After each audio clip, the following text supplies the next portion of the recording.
After more than 35 years, China is ending its one-child policy. Now families will be able to have 2 children, but no more. Why? Because the population is aging and its workforce is shrinking. That's an imbalance that will hurt China's economy for years to come. To curb a population that was spiraling out of control, China's government embarked on its radical policy of 1 child per family in 1978. While China still has the world's biggest population of 1.3 billion, the policy is estimated to have prevented 400 million in additional births. But the regulations did much more than just reduce China's numbers. The government cracked down on people who had more than 1 child with fines, forced abortions, and even sterilization. It also had huge effects on the country's culture. It's not just forced abortions, it's not just sterilizations, it's make questions like, well, who am I going to marry?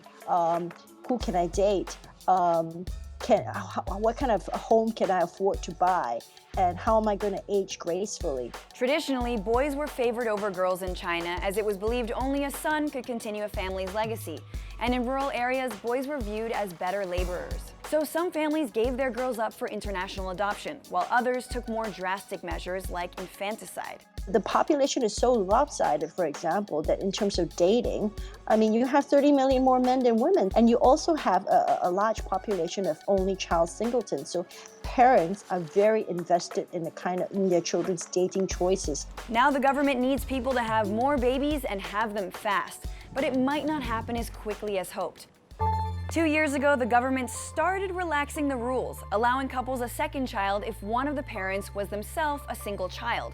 But many couples who qualified didn't even take advantage of it. The financial burdens that young Chinese families face makes having a second child a difficult choice, especially if they have 2 sets of parents to take care of too. And at this point, a 1-child family has become the cultural ideal. This mindset has become so ingrained. I mean, I have plenty of friends who would not even consider having a second child. 现在消费用消费太高了，是不是？等经济可以情况下吧，可能再要一个吧。一个就行了，把它看好就行了。因为看一个孩子太累了，老人也是，精力有限嘛，还是。So it seems China is in a bind. After decades of telling families to do things one way, it wants them to suddenly start doing it another. Until schooling, housing, and healthcare start becoming more affordable, many families might stick with the 1-child policy long after it's gone.